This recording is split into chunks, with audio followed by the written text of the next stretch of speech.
Hola, saludos a toda la audiencia que nos escuchan de Radio Solidaria y Solidaria Televisión. Para mí es un placer una vez más por estar aquí en este lunes. Carlos, bienvenido. Un placer, Adolfo.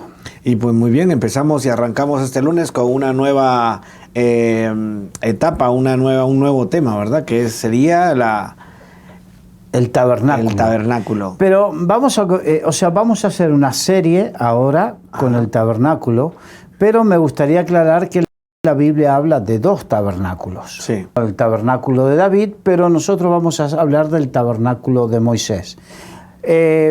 Para otro momento será explicar las diferencias entre uno y otro, ¿no? Pero el tabernáculo de Moisés es, a ver cómo te puedo decir, la Biblia dice que el Antiguo Testamento es sombra y figura del Nuevo Testamento. O sea, que en el Antiguo Testamento nos iba a mostrar de una manera no velada, pero sí profética, lo que iba a ser en el Nuevo Testamento.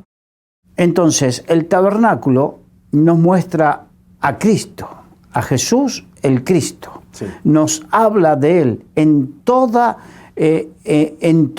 cada uno de los detalles nos va a hablar de Cristo. Entonces, a través de esta serie que vamos a hacer, vamos a ir aprendiendo cómo Jesucristo está mostrado, revelado a través de cada detalle del tabernáculo y lo que significa para nosotros en el día de hoy, porque todo no es solamente una enseñanza teórica y poder llenarnos de conocimiento, sino que todo tiene una aplicación práctica para nuestras vidas. Hay un porqué, ¿verdad?, de todas las cosas, del plan que Dios ha montado y ha formado ahí y que nos enseña al final. Exacto. Si nos quedásemos solamente en la parte teórica, lo que es la enseñanza, sería alimentar nuestro conocimiento. Pero de la otra manera es alimentar nuestra fe y ayudar a que nuestras vidas se vayan perfeccionando a la imagen de Cristo. Amén.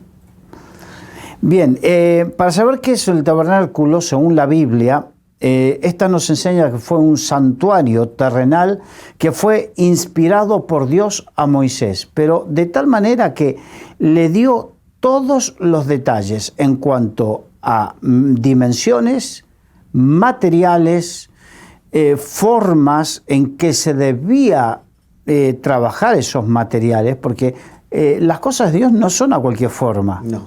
Hay una forma que a Dios le agrada y otra forma que a Dios no le agrada.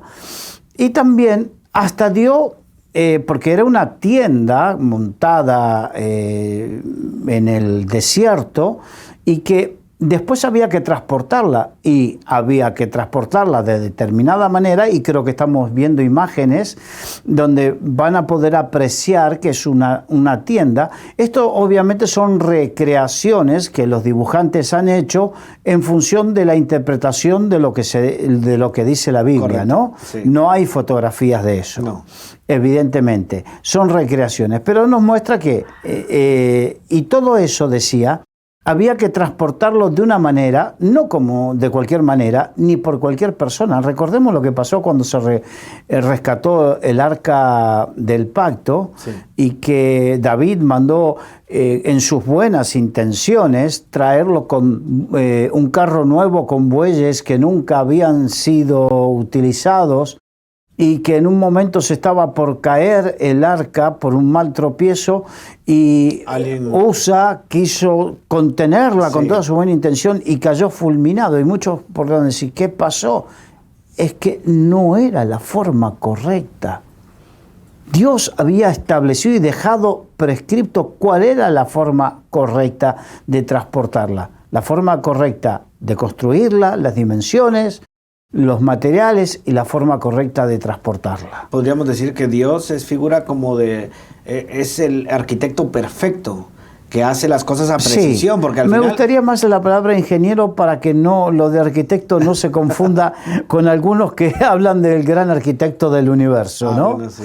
Me gustaría más el diseñador. El diseñador, pero es tan preciso, porque cuando hace el arca también las medidas exactas, todo lo ha calculado y preciso. Exacto, todo lo hace así. Si tienes ahí para leer, por favor, Éxodo capítulo 25, versículos 8 y 9.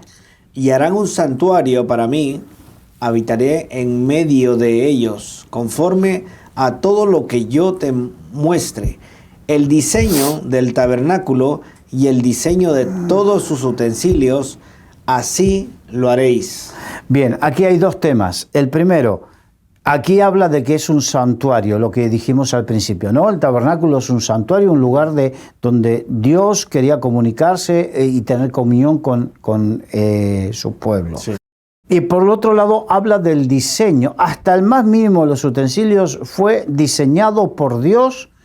No dejó al libre albedrío del diseñador, sino que dio cómo tenía que hacerlo. Instrucciones precisas. Instrucciones precisas. Versículo 40, por favor. Mira y hazlos conforme al modelo que te ha sido mostrado en el monte. Claro, ¿por qué?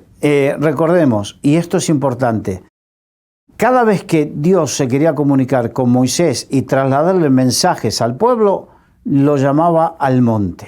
Y ahí Dios le hablaba, sí. Dios se manifestaba y Dios le hablaba. Entre ellos, el diseño, el hecho de hacer este tabernáculo y el diseño. Nació en el corazón de Dios, se lo transmitió a Moisés. Y lo diseñó Dios y se lo transmitió a Moisés ahí en el monte. Y recordemos, porque Dios pasó de manifestarse en el monte a manifestarse en el tabernáculo. Y es muy importante este pequeño hecho. Ahora, ¿cómo se hizo? Porque el pueblo de Israel había salido de estar 430 años de esclavo en Egipto y estaban en el desierto. El desierto no es un lugar, no es un sitio que te pueda proporcionar materiales como para hacer grandes cosas. Así es. No te lo puede proporcionar. ¿Qué pasó? ¿Dónde sacas en el desierto? ¿Dónde sacas esos materiales? Tenemos que recordarnos que cuando Dios libró a Israel de Egipto, le hizo ir a cada uno con su vecino. Dice literalmente que saquearon a Egipto. Sí. Se llevaron riqueza de Egipto, no salieron con las manos vacías. ¿Por qué?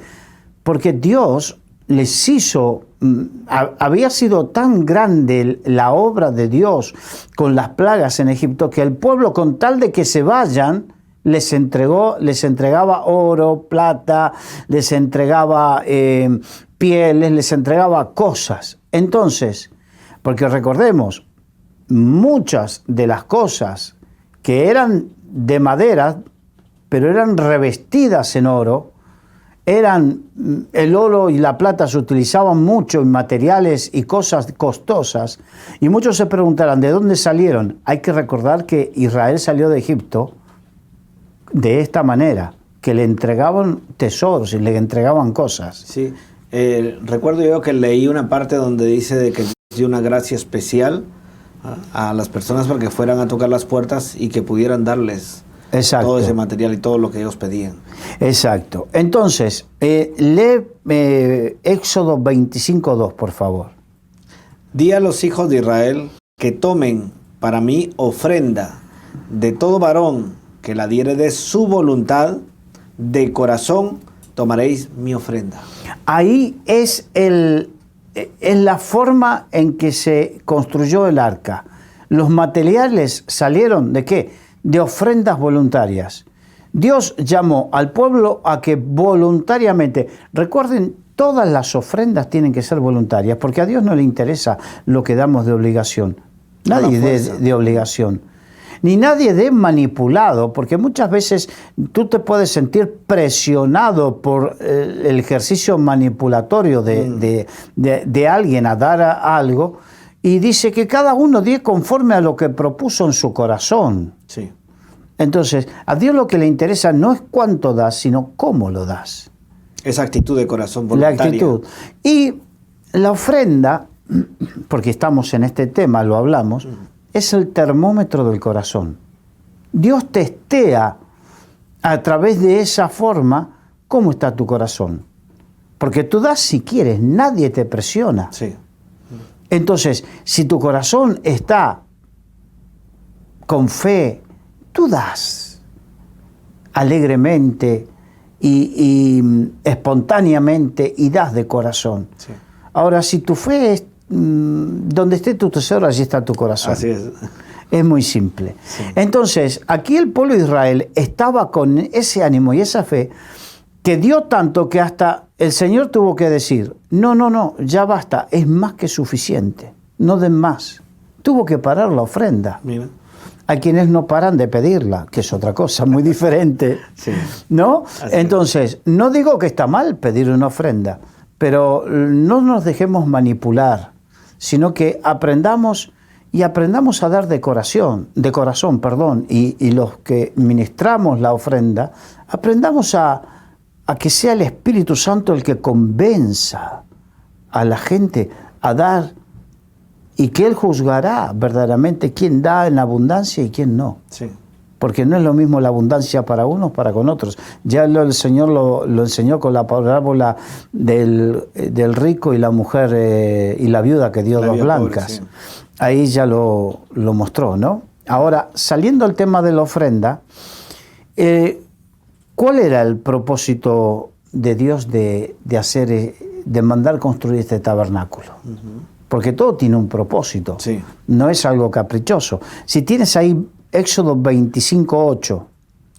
Y harán un santuario para mí y habitaré en medio de ellos. El propósito de Dios de construir esto es que sea un santuario para habitar, porque Dios quiere habitar en medio.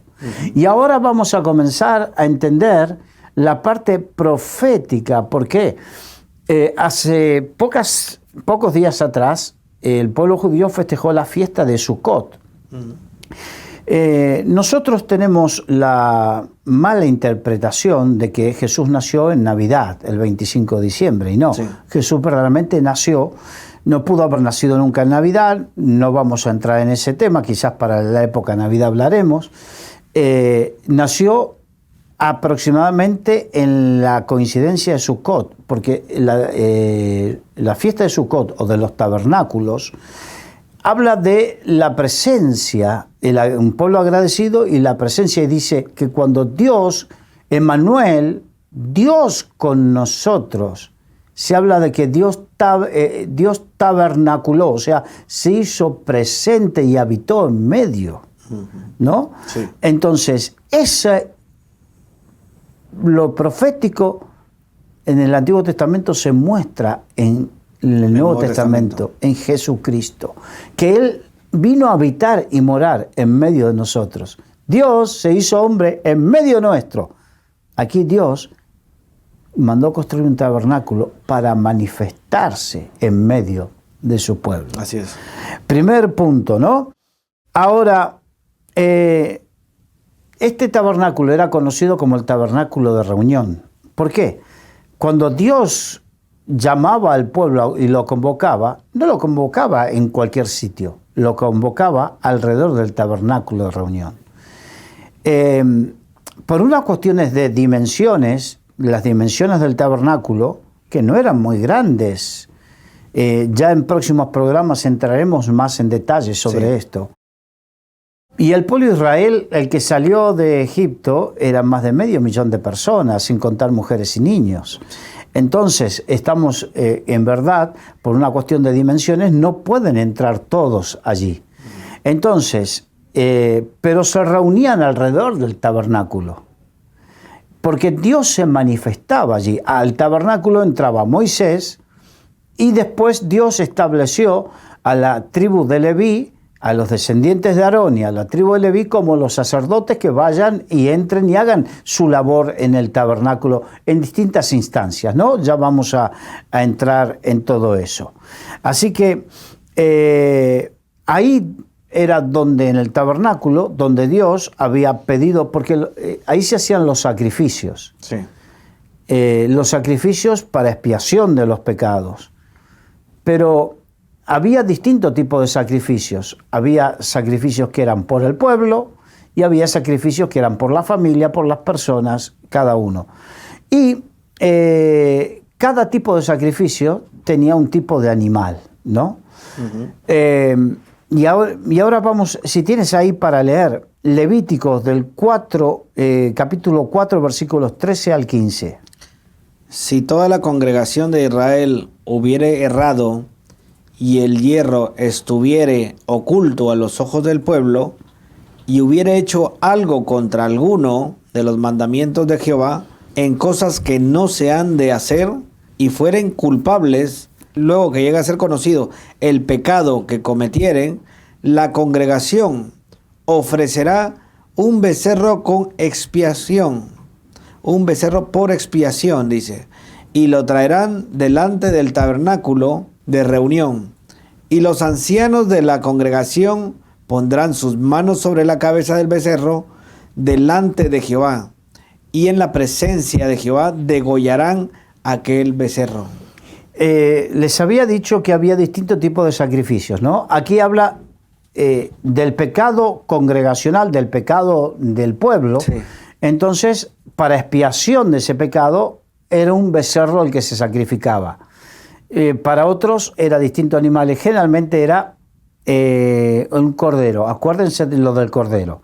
En este caso era un becerro, y lo que hacía el sacerdote era que ponía su mano sobre el becerro y oraba, y es como que se traspasaba el pecado del pueblo a ese becerro, y cuando se degollaba ese animal, su sangre era para expiación de los pecados, ¿no? Así es. Ahora, el tabernáculo era el lugar donde se manifestaba la presencia de Dios y daba dirección a su pueblo.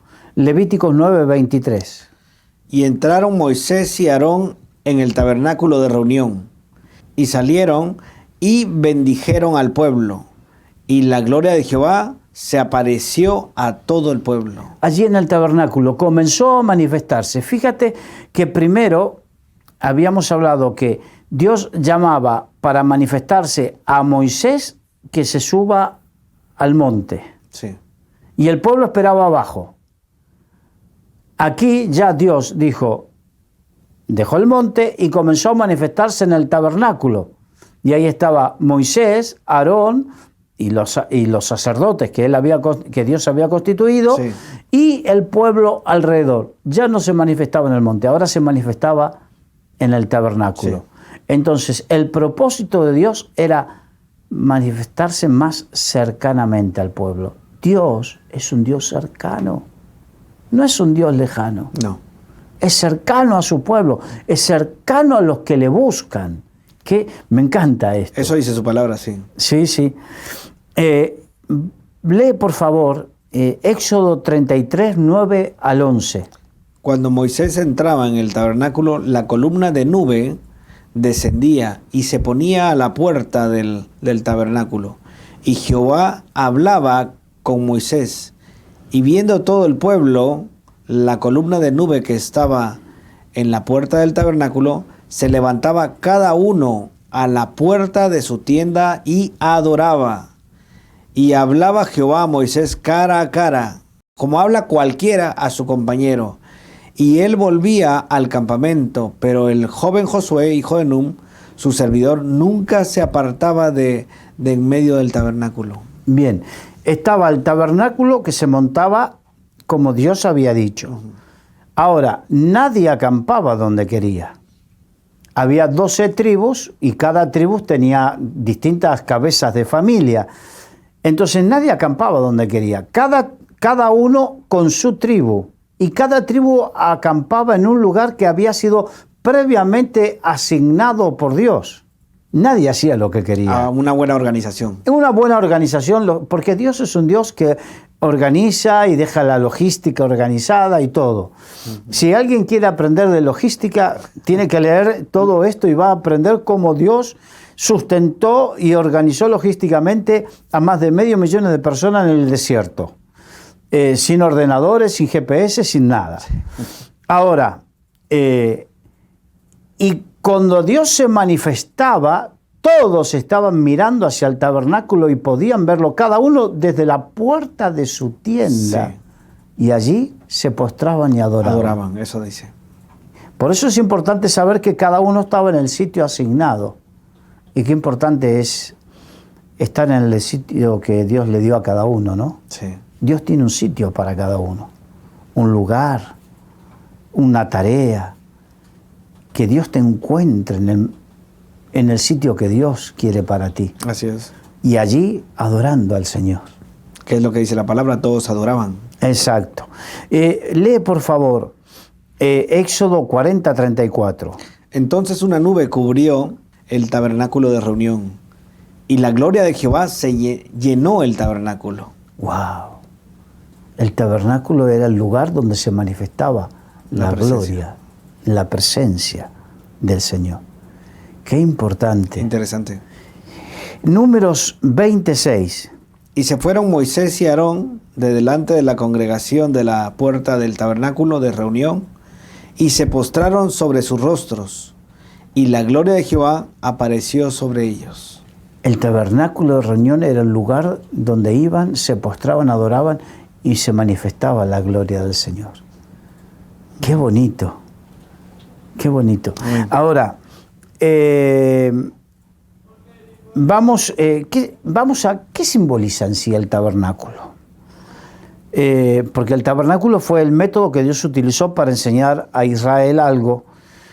Y la Biblia nos enseña que el tabernáculo simboliza a Jesucristo.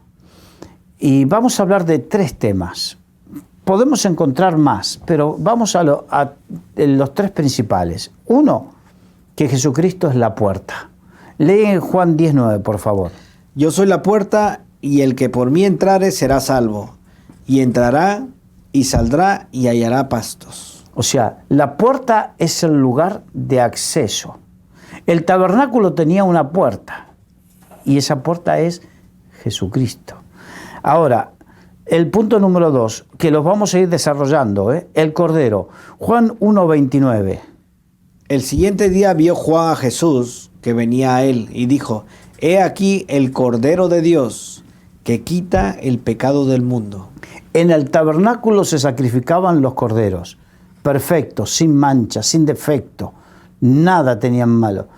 Jesucristo, cuando fue a bautizarse, Juan el Bautista lo vio y dijo: He aquí el Cordero de Dios que quita el pecado del mundo. Amén. Él era el perfecto. Y el tercer punto, el sacerdocio.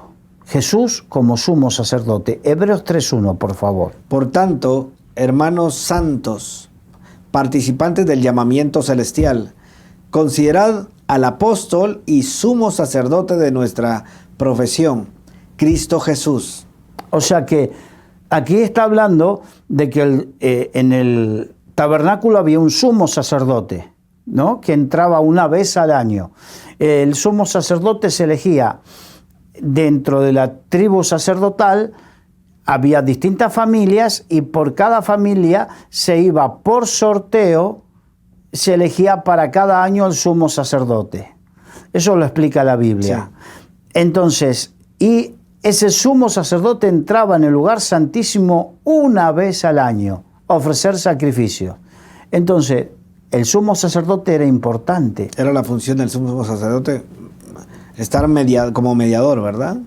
Pero ahora en el Nuevo Testamento tenemos a Jesucristo como sumo sacerdote. Sí. Leen Hebreos capítulo 9, versículo 11. Pero estando ya presente Cristo, sumo sacerdote de los bienes venideros, por el más amplio y más perfecto tabernáculo, no hecho de manos, es decir, no de esta creación. El tabernáculo de reunión fue hecho por manos humanas, diseñado por Dios, pero hecho por manos humanas. El tabernáculo perfecto, que es Cristo Jesús, sumo sacerdote, fue hecho por mano de Dios. De Dios, mira. Vemos ahí, poco a poco, en estas pocas cositas, que ahora vamos a desarrollar un poco más ampliamente, vemos reflejado en el tabernáculo a Jesucristo, la sombra y la figura. La sombra, el tabernáculo; la figura, Jesucristo; la puerta, el sumo sacerdote y el Cordero. El Cordero, así es. Vamos a cada uno de estos puntos. Por ejemplo, la puerta. Cuando hablamos de la puerta, podemos decirte también que es una tipología de Cristo en el Antiguo Testamento. Por ejemplo, el arca de Noé tenía una puerta. Sí. Y es importante, porque lo vamos a ir viendo. Y también la puerta del tabernáculo. La puerta del arca era símbolo de salvación, porque el arca del pacto fue para salvación. Uh-huh. y reconciliación con Dios. La puerta del arca era el único acceso. No había otro acceso al arca. Sí. Y al tabernáculo tampoco hay otro acceso. No había una puerta de emergencia, una puerta alternativa, una sola puerta. Qué interesante, ¿no? ¿Por qué? Juan 3:16, lee, por favor. Porque de tal manera amó Dios al mundo, que ha dado a su Hijo unigénito, para que todo aquel que en Él cree no se pierda, mas tenga vida eterna. El arca simbolizaba la salvación y tenía una sola puerta. Y la puerta es Jesucristo. Y aquí dice que en el único en que hay salvación, en el único se llega a Dios y hay salvación es por medio de Jesús. Juan 14:6. Jesús le dijo: yo soy el camino y la verdad y la vida. Nadie viene al Padre sino por mí. Una puerta habla de salvación. Esa es la puerta del arca. La puerta del tabernáculo habla de intimidad con Dios, de llegar a Dios Padre y de intimidad con Dios. Los dos tienen una puerta. No hay otro camino. Y esto me gustaría, si me permites, sí, claro, hacer una aclaración, porque hay muchos que dicen, no, todas las religiones te llevan a Dios. No, hay un solo camino, Jesucristo.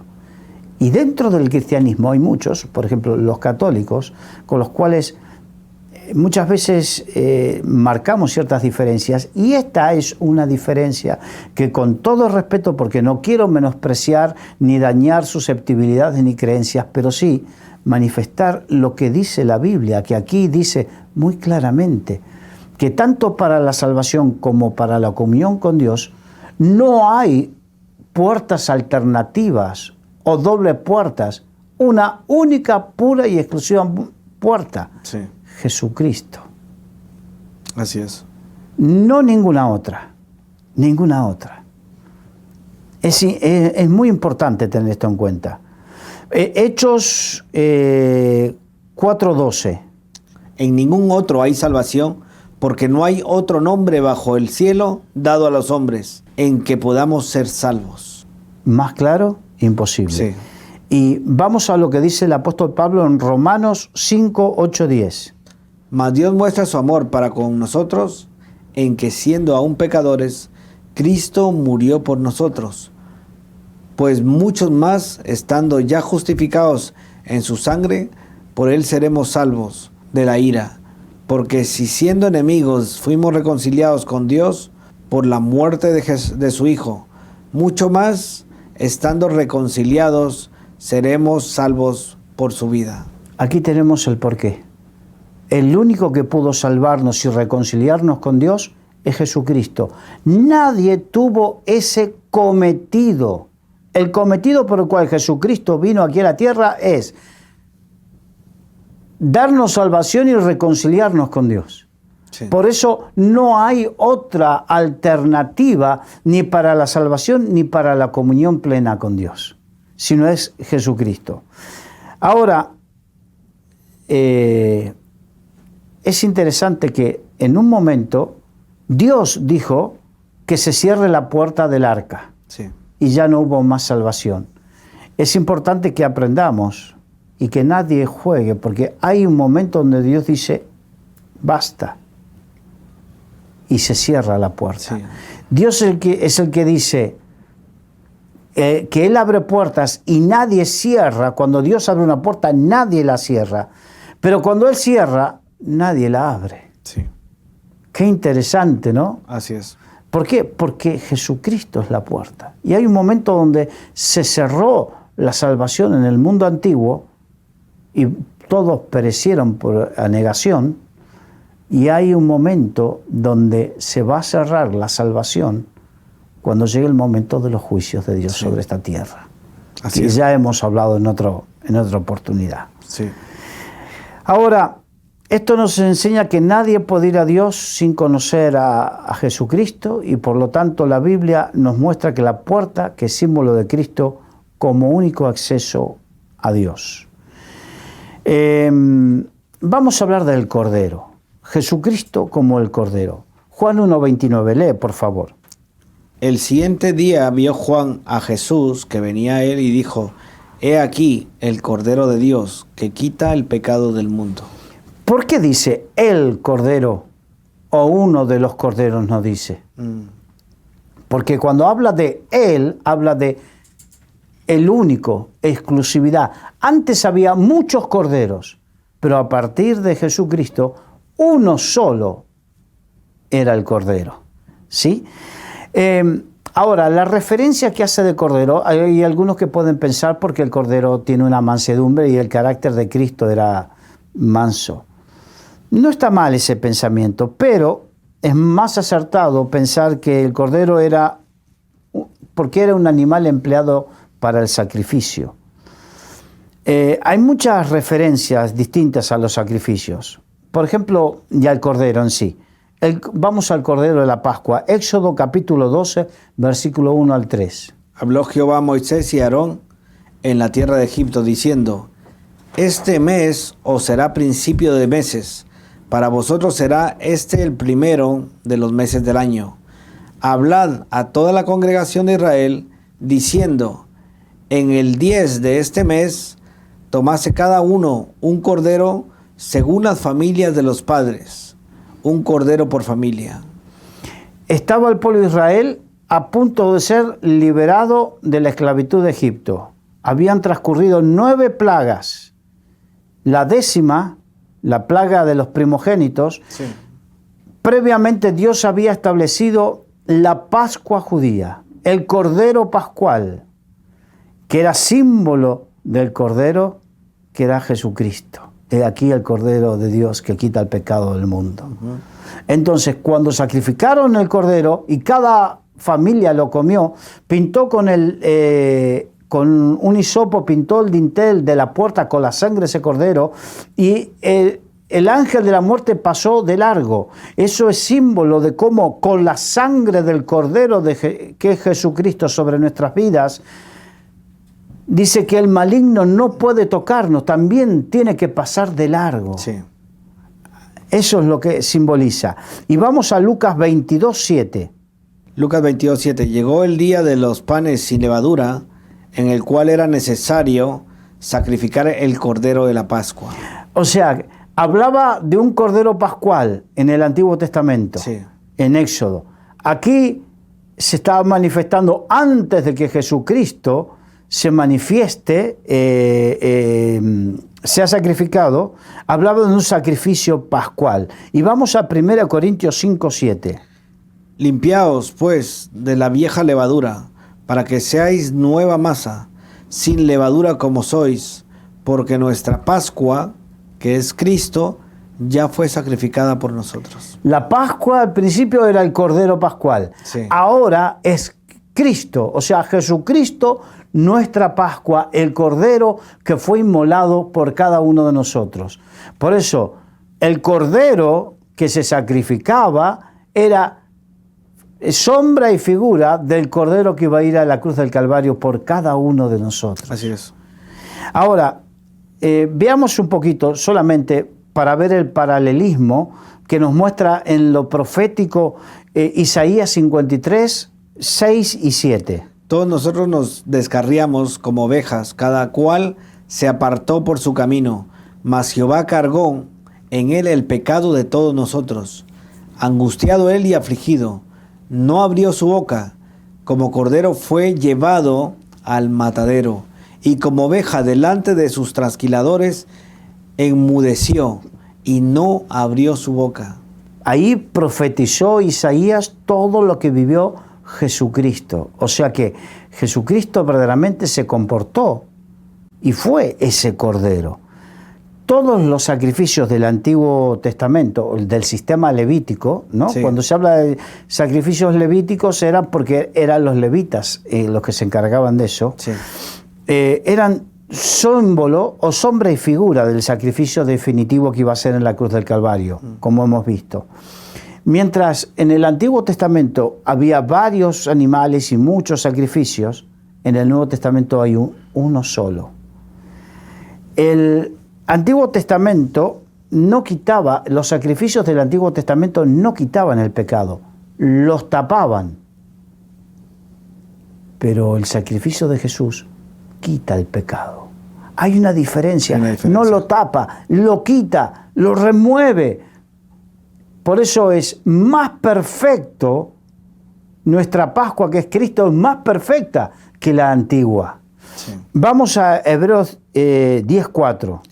Porque la sangre de los toros y de los machos cabríos no puede quitar los pecados. Ahí lo muestra. Los pecados no se quitaban, se tapaban. Sí. 1 Juan 3:5. Y sabéis que Él apareció para quitar nuestros pecados y no hay pecado en Él. Entonces, en Hebreos nos cuenta, aquel que quiere estudiar y entender los sacrificios del Antiguo Testamento, sobre todo el libro de Levíticos, tiene que leerlo con el libro de Hebreos. Hebreos explica muy bien Levíticos, ayuda a entenderlo. En Hebreos nos dice que los sacrificios del Antiguo Testamento precisamente tapaban el pecado, no lo cubrían, no lo removían, no lo quitaban. El apóstol Juan, en el Nuevo Testamento, hablando del Cordero perfecto, nuestra Pascua, Cristo, sí, dice que los quitaba, los removía, lo quitaba. Ahora, el tema es que los judíos, como ya hemos visto en otros programas anteriores, ellos no esperaban un Mesías así, Cordero. Ellos esperaban un príncipe guerrero que los liberase del yugo del Imperio Romano. Por eso les costó entender y aceptar a Jesucristo. Y aún los discípulos, con todos los milagros que vieron, ellos les costó en muchos aspectos deshacerse de su mentalidad para poder entender al Mesías sufriente, sí, al Cordero. Ahora, la esencia de los sacrificios del Antiguo Testamento era la de la sustitución, es decir, colocar una cosa en lugar de otra. Y Cristo vino a hacer lo mismo por el hombre. O sea, Cristo ocupó nuestro lugar en la cruz del Calvario. ¿Por qué? Esa cruz, la cruz era un símbolo de vileza. La Biblia dice, maldito aquel que es colgado de un madero. La cruz estaba reservada para lo peor de lo peor.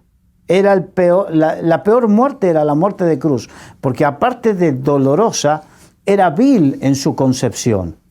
Entonces, cuando crucificaron a Jesucristo, Él no lo merecía, pero lo merecíamos tú, yo, tú, cada uno. Y Él fue nuestro sustituto. Esto nos hace acordar cuando Abraham tuvo que sacrificar a Isaac, pero apareció el Cordero sustituto, sí, y Dios le dijo, detente, Abraham, y puso al Cordero en sustitución. Sí. De la misma manera nos correspondía a nosotros la maldición, y Jesús se hizo maldición, permitiendo que Él vaya a la cruz del Calvario, para que todos nosotros seamos librados de la maldición, del pecado y de la muerte. De la muerte, sí. Aleluya. Y Él vino a quitar el pecado. Ahora vamos a hablar del sacerdocio. Hebreos 3:1. Por tanto, hermanos santos, participantes del llamamiento celestial, considerad al apóstol y sumo sacerdote de nuestra profesión, Cristo Jesús. Aquí habla de que el sumo sacerdote en el Nuevo Testamento es Jesucristo. Entonces, en Hebreos 9:11, léelo, por favor. Pero estando ya presente Cristo, sumo sacerdote de los bienes venideros, por el más amplio y más perfecto tabernáculo, no hecho de manos, es decir, no de esta creación. Ahí está. Ahora, el sacerdocio en el Antiguo Testamento recayó sobre Aarón y su familia. Pero no eran de la tribu de Jesús, no era del descendiente de esa misma tribu. ¿Por qué cayó sobre Jesús el sacerdocio? no le correspondía. Hay un evento donde Abraham se encuentra con Melquisedec y lo reconoce como sacerdote del Dios Altísimo, y le da todos los diezmos, y ese es el reconocimiento al sacerdocio. Entonces, la Biblia habla que Jesús es sacerdote, sumo sacerdote, según el orden de Melquisedec, no el orden dado por Moisés en la Biblia, en el Antiguo Testamento, sino el orden de Melquisedec. Él se constituyó como sacerdote, y en el ejercicio de ese sacerdocio es que él tiene toda y plena autoridad. Sí. Ahora, me gustaría pasar a algo que me encanta. Hebreos capítulo 5, versículo 1 al 10. Porque todo sumo sacerdote, tomado de entre los hombres, es constituido a favor de los hombres, en lo que a Dios se refiere, para que se presenten ofrendas y sacrificios por los pecados. Ahí está. Vamos por punto, por favor. Porque todo sumo sacerdote es tomado de entre los hombres. Dios lo tomó de entre los hombres, o sea, lo escogió a Jesús. Y aquí voy a hablar del llamado. Porque todos tenemos un llamado, ¿no? Ahora, me gustaría hablar de un problema, el problema religioso. El problema religioso es que cuando uno entra en la religión se constituyen como castas, se crean ecosistemas, y dentro de esos ecosistemas propios se constituyen como castas, ¿no? Entonces, recordemos que en el sistema religioso judío se constituyó como una casta que terminó en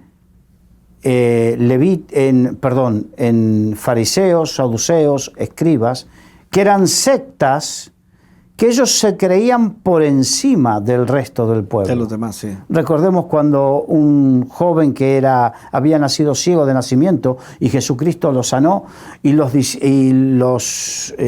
religiosos de esa época lo llamaron y le dijeron: ¿quién fue el que hizo esto? Fue Jesús. ¿Y cómo fue que lo hizo? Bueno, la discusión terminó en que ¿acaso queréis vosotros seguirles a él? Y se creyó, dice: tú que naciste totalmente en pecado. O sea, vieron por encima del hombro a los demás. Sí. En una actitud de casta religiosa. ¿Y a qué voy con esto? Dentro del ecosistema evangélico también puede suceder que veamos el ser nombrado pastor o maestro, o evangelista o profeta. Hoy en día se utiliza ya evangelista, pastor, maestro, no tanto, pero profeta y apóstol como ascenso social dentro del ecosistema de la iglesia, dentro del ecosistema eclesiástico de la iglesia, ese ascenso social, como si el hecho de tener un ministerio de este tipo te hace ascender socialmente y tener relevancia social dentro del mundo cristiano evangélico, cuando no es así, porque ya lo hemos hablado en otro tiempo, en otras oportunidades, que hay tres tipos de dones. Dones ministeriales, donde está apóstol, profeta, evangelista, pastor y maestro, los dones espirituales de 1 Corintios 12, y también están los dones de servicio, y en ningún momento dice que unos son más que los otros. No. En ningún momento se dice. Y aparte, el don y el llamamiento al sacerdocio, que está prefigurado en los dones ministeriales, no es para autoexaltación, sino que es a favor de los hombres. Sí. O sea que mi propósito es servir,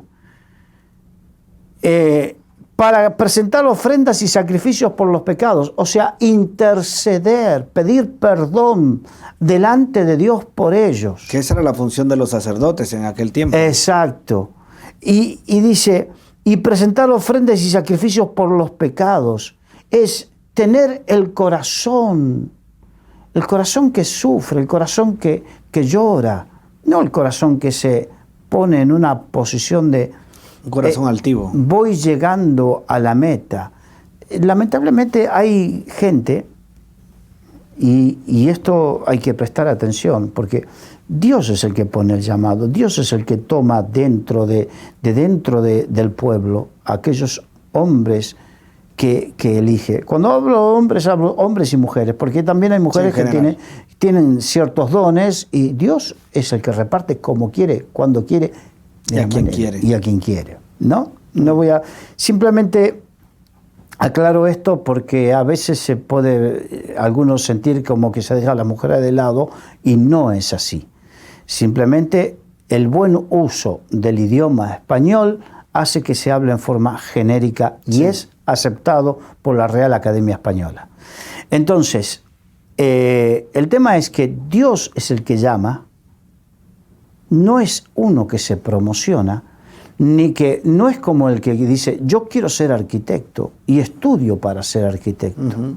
Tú puedes estudiar en un seminario y no tener el llamado.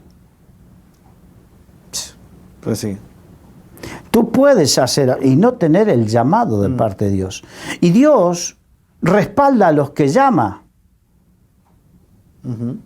Entonces, ¿qué mal haríamos en querer ocupar un puesto para el cual Dios nos lo llamó por querer tener una relevancia social dentro del ecosistema evangélico? Eso no funciona, es un error. Es un error. Entonces, que cada uno ocupe el lugar y haga y desarrolle los dones para los cuales Dios lo capacitó y lo preparó y lo llamó. Así es. Entonces, sigue leyendo. Para que se muestre paciencia con los ignorantes y extraviados, puesto que Él también está rodeado de debilidad. Y este es un tema muy importante, reconocer que por más ministerio que tengamos y más dones que tengamos, estamos en esta carne débil y que tenemos que tener paciencia con los demás y reconocer nuestras debilidades como ministros. Para nosotros también es el mirar no la viga en el ojo de mi hermano, sino mirar, no la paja en el ojo de mi hermano, sino la viga de mi ojo. Estamos en esta debilidad, no somos más perfectos que nadie. Tengamos cuidado, el sacerdocio tiene que llevarse con temor y temblor, con cuidado. Hay un versículo que dice que somos constituidos reyes y sacerdotes también, ¿verdad? Sí. Porque estamos hablando también de los sacerdotes y estamos hablando de que has mencionado los ministerios, los pastores, por ejemplo. Pero yo digo, yo como padre de familia, no soy el sacerdote de mi casa. Eres también. El sacerdote de tu hogar. Sí. Muchos padres que nos escuchan, que sepan que somos sacerdotes de nuestro hogar. Y eso implica una responsabilidad delante de Dios. Una gran responsabilidad. Una gran responsabilidad delante de Dios. No es decir, yo acá soy el sacerdote, soy el que mando, a mí me obedecen. No. A ti te corresponde la obligación de ser el ejemplo y de ser el que proveas en lo material, pero también en lo espiritual. Sí, así es. No que el marrón se lo echo a la escuelita dominical. No, ahí tienes que aprender. No, en tu casa. Es muy importante. Sigue leyendo, por favor. Versículo 3. Y por causa de ella debe de ofrecer por los pecados, tanto por sí mismo como también por el pueblo. El sumo sacerdote entraba una vez al año en el lugar santísimo. El tabernáculo tenía el lugar, el atrio, que era el lugar donde se entraba, el lugar santo y el lugar santísimo. Entonces, cuando pasaba del lugar santo al lugar santísimo, se entraba una vez al año para ofrecer sacrificios por el pueblo. Pero antes tenía que ofrecer sacrificio por sí mismo, porque era un lugar tan peculiar, tan particular, donde se manifestaba la santidad y la gloria de Dios de tal manera que, recordemos, cuando en el monte Dios se manifestaba a Moisés, Él decía que, Dios decía que no se acerque al pueblo, el pueblo se quedaba abajo, porque si no era saeteado, y si fuese animal, será saeteado. Era tal la gloria de Dios. Nosotros queremos y oramos para que la gloria de Dios descienda, y a veces vamos no solamente con pecado, sino que vamos con tanta falta de respeto. Hay veces que en las iglesias tanta falta de respeto hay, tanta falta de temor de Dios. Estás en el culto y la gente en la alabanza está distraída, atiende los móviles. Claro, sí, no hay temor de Dios. No hay temor de Dios. Y dice, está la gloria de Dios aquí. Si estuviese la gloria de Dios... Alguno ya hubiera caído. Alguno buscaría, Dios mío, Dios mío. Entonces, y el sumo sacerdote, si estaba en pecado, él moría en el lugar santísimo. Sí. Por eso iba con la vestidura sacerdotal... Atado con una cuerda. Atado a un tobillo con una cuerda y rodeado de campanitas. Entonces, en la medida que se dejaba de oír las campanillas durante un tiempo, ya sabían que ese hombre había entrado en pecado y había muerto en la presencia de Dios. Y como nadie podía entrar hasta el siguiente año, tenían que sacarlo arrastrando, ¿no? Sí. Entonces, qué importante es el temor de Dios. Importantísimo, de verdad. Queremos entrar en la presencia de Dios, pero no queremos hacerlo con el temor y el respeto debido. Sí. Así tampoco Cristo se glorificó a sí mismo haciéndose sumo sacerdote, sino el que le dijo, tú eres mi hijo, yo te he engendrado hoy. Qué importante que uno no quiera hacerse.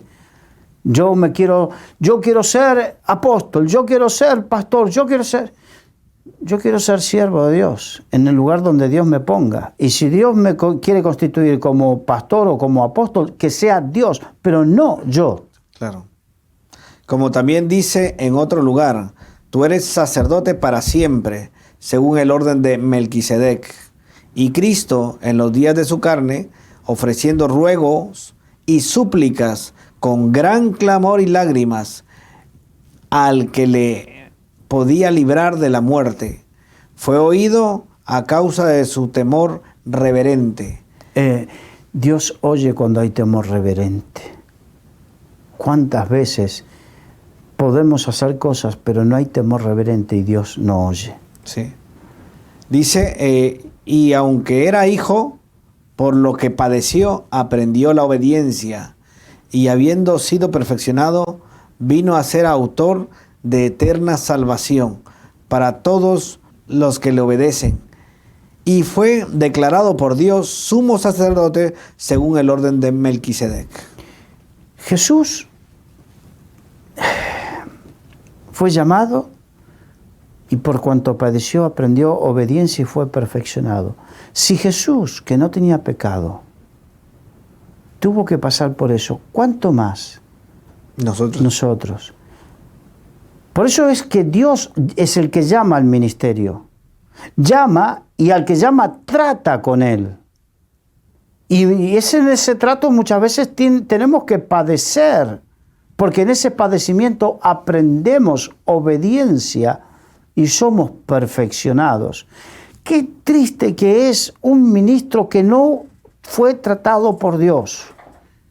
Seguramente verás a alguien que no tiene empatía con el prójimo, pero alguien que fue tratado en el desierto por Dios, aprende a tener empatía con el prójimo, a amar al prójimo, a entenderlo. Si Dios te llama para el ministerio, te hará pasar por los momentos y las circunstancias para prepararte, porque no es cuestión solamente de prepararte teológicamente, preparar tu corazón, que es lo más importante. Amén. Así que dice que por cuanto padeció, aprendió obediencia y fue perfeccionado. Y es lo que, es el ejemplo para nosotros, ¿verdad? Gracias, Carlos, se nos ha acabado el tiempo. Un placer. Y gracias a todos los que nos escuchan y nos ven por los medios. Hasta la próxima. Dios les bendiga.